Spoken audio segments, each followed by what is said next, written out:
Saya mau menegaskan posisi saya sebagai kuasa hukum. Ada. Kuasa hukum dari satu organisasi masyarakat adat. Masyarakat adat ini melihat bahwa begini nih, ada saham 10% untuk Papua. 10% itu udah ada perdasinya, peraturan daerah provinsi. Yang mana provinsi itu 3%. Sisa 7%. 7% ini masyarakat adat dan juga banyak orang di Mimika tanya, ini kemudian saham itu jadi punya siapa? Justru dalam semangat supaya tidak ada korupsi, ada hilang sahamnya, didoronglah kepada di tingkat kabupaten. Di tingkat kabupaten kita desak supaya Pemda mengeluarkan perda di level kabupaten untuk mengatur yang 7% itu 3 atau 4 untuk Kabupaten Mimika, 3%-nya itu untuk daerah terdampak dan juga untuk masyarakat adat. Nah, jadi dari 3% itu atau 4% mana perdanya? Jadi yang saya datang itu ketemu Pak Lambok tadi, orangnya duduk di persidangan. Jadi dihubungi saya jam 5 pagi, kemudian sekitar jam 8, jam 9, Jody yang sering disebut itu hubungin saya, bro ke kantor aja, kurang lebih kayak gitu. Ke kantornya saya jelaskan legal pendapat hukum saya, yang ujungnya itu mengatakan, nih yang 7% belum ada perdanya nih. Pak Lamboknya bilang, wah bener nih Pak Haris penjelasannya. Nah makanya saya bilang sama Pak Lambok, nah saya balikin ini ke Pak Menko, bantulah kumpulin itu pejabat-pejabat daerah untuk keluarkan perda ini. Seperti itu. Tapi dalam konteks Dan sidang sebenarnya ini menjadi pertanyaan besar. Kenapa jaksa mengalihkan isu dari pokok perkara YouTube menuju hubungan pribadi dia dengan Pak Luhut dan hubungan pekerjaan yang lain? Ini konsisten yang kami temukan dalam tanggapan sebelumnya terhadap eksepsi, dan hari ini ada upaya dalam konteks hukum di ruang sidang menggiring opini, mengagitasi publik seolah ada kejahatan di sana di belakangnya, dan itu ada motif, dan itu sangat keliru. Selain dia mengaburkan fakta, faktanya nggak begitu, karena dia sangat sedikit dikeluarkan faktanya. Yang kedua, tidak ada urusan dengan perkara ini. Kalau jaksa berniat mencari perkara yang benar, berniat membuka perkara yang tepat, maka fokuslah pada ucapan yang Fathia dan Haris sampaikan dalam YouTube-nya. Galilah di situ. Di mana tadi unsur kerugiannya? Yang kerugiannya ternyata sekarang diakui tidak ada kerugian materi, berbeda dengan keterangan di saat BAP. Terus keterangan yang penjahat ternyata nggak ada dia melihat. Artinya apa? Satu, ada peristiwa di mana yang kita lihat ya, dia tidak melihat utuh video itu, dia di briefing. Yang kedua, ada peristiwa yang didakwakan tapi tidak ada disampaikan oleh dia dalam komplain-komplainnya.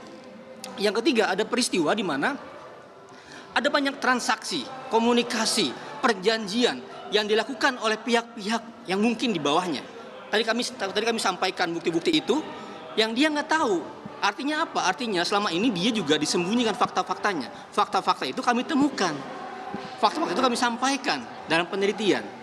Jadi ada perbedaan kemudian kenyataan antara yang seharusnya dan yang dia dapatkan informasinya. Artinya apa? Ada briefing yang disembunyikan dari Pak Luhut.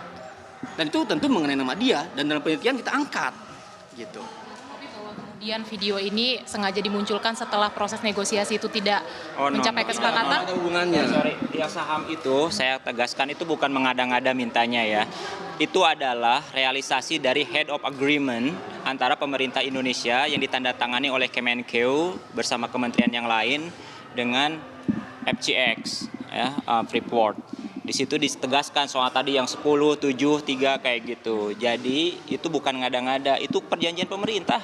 Buka aja sendiri di Google head of agreement-nya. Jadi dan nggak dibantah juga. Jadi itu nggak ada kaitannya dengan ini. Nah, itu pekerjaan yang belum selesai itu sampai hari ini. Pemerintah tugas Pak Luhut dulu saat Kita itu nggak dibayar harusnya. pemerintah. Kasihan, harusnya masyarakat ditanya tuh. Mereka karena harusnya sampai sekarang nggak dikasih tuh dividen dari Freeport. Itu yang satu. Yang kedua, persidangan ini semua mata dapat melihat ya bahwa kalau memang Pak Luhut open mind, mengambil keputusan berdasarkan data-data segala macam, dia terbukti tadi berkali-kali mengatakan tidak tahu, asal percaya terhadap bawahan-bawahannya. Dia tidak memiliki mekanisme untuk melakukan audit, recheck, well informed terhadap apa yang dituduhkan.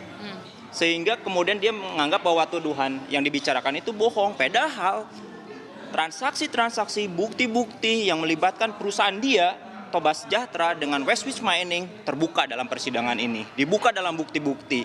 Dan ketika dikonfirmasi, Luhut tidak tahu terhadap hal tersebut. Itu menunjukkan apa? Harusnya dia tahu. Dia mengontrol karena dia adalah beneficial ownership terhadap perusahaan itu.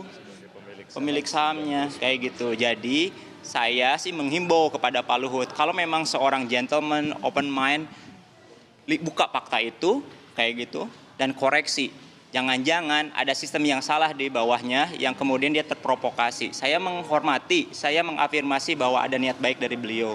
Tapi saya kasihan, seolah-olah dia tidak tahu di bawah ada memanfaatkan untuk kegiatan-kegiatan yang kita tahu bersama.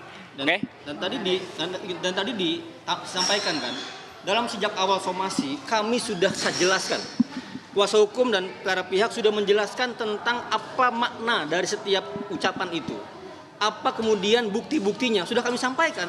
Tadi katanya Pak Luhut, dapat nggak penjelasan yang lengkap dari jawaban kami? Dia bilang nggak dapat. Artinya apa? Artinya semua bahan yang kami kasih nggak dibaca, hanya menjadi bahan untuk lawyer dan disaring. Itu yang kami juga curiga. Ini kok ada semacam informasi yang nggak disampaikan lengkap. Harusnya sampaikan lengkap dong. Jangan sampai Pak Luhut baru tahu sekarang di ruang sidang.